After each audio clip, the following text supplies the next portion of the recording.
Ryan Alexander. This just in. We're reporting to you from the Supreme Court where a decision has just been made in the case of McCulloch versus Maryland. March 6, 1819, Chief Justice John Marshall ruled in favor of James McCulloch and the government's rights to establish a bank, and also found that the state did not have the power to tax the institution.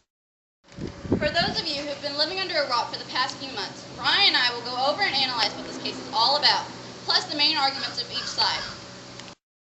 The first bank of the U.S. was founded in 1791, but had folded due to the lack of congressional support. Debt in the years following the War of 1812 led President Madison and Congress to make a new national bank, which was chartered in 1860. The second Bank of the United States was authorized by Congress to help control the unauthorized currency being made in the states. Many state chartered banks hated this idea of a second bank, therefore leading Maryland to tax all banks not made by Maryland. James McCulloch, a cashier of the Baltimore branch, refused to pay the Maryland tax. The issue went to the Supreme Court.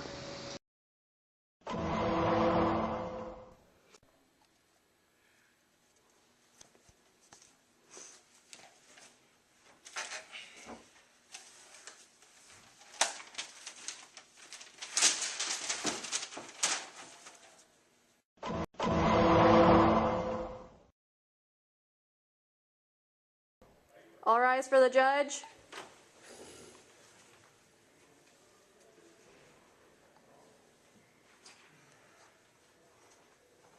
Thank you. You may be seated. We all know why we're here. Now, Maryland, let's hear your side of the story. Your Honor, as sovereign of the state, we are invested in our people and all authority to regulate taxes on our land. Wait, hold up just a minute. If you can tax the bank, then you can tax the mail, which in turn would destroy our national government, and I'm positive the people would not want that. Negative, sir. The Constitution does not speak of the subject of the bank and does not say that the federal government cannot tax the state-made bank, therefore the state bank is unconstitutional. You still do not understand. Even though the state bank is not written out in big, plain letters for you in the national government, there are such things as implied powers, which you must have in order to run the state bank. The 10th Amendment gives powers to the state that are not signed by the national government. Order! Order in the court. I've heard enough from both sides to make my final decision. My final decision is that the court asserts the supreme power of the federal Constitution over the states. Lastly, the government of the Union, through limited in its power, is supreme in its actions. Case is ordered. Well, there you have it, the McCulloch versus Maryland case and the Supreme Court's decision. Excuse me, ma'am. The hot new topic right now is the McCulloch versus Maryland case. What is your opinion? Well, at first I had my doubts about the constitutionality of the bank, but then I realized it is needed for financial stability. But I'm still not sold on how the government can just justify bank topics such as the Constitution. I also like to give my mom a shout out. Thank you. And thank you so much for watching this special episode of COHS 14, your local Supreme Court news.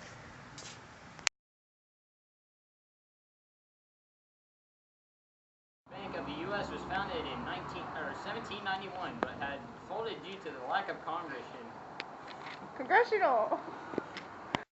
First Bank of the U.S. was founded in 1791, but had folded due to the lack of congressional debt in the years following the War of 1812. There's a page. First Bank of the U.S. was founded in 1791, but had folded due to the lack of congressional support. Debt in the years following the War of 1812 led President Madison and Congress to make a new Maryland. Where did it go? Big DeMarcus. Oh yeah. Look at DeMarcus now.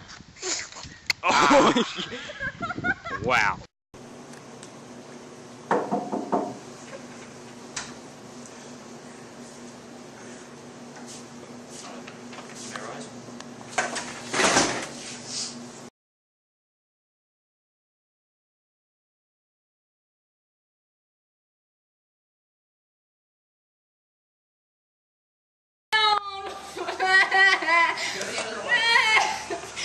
Why can't you get down? I want to fall. It's not that far. I can't see. Oh no, 2 feet off the ground. Ah!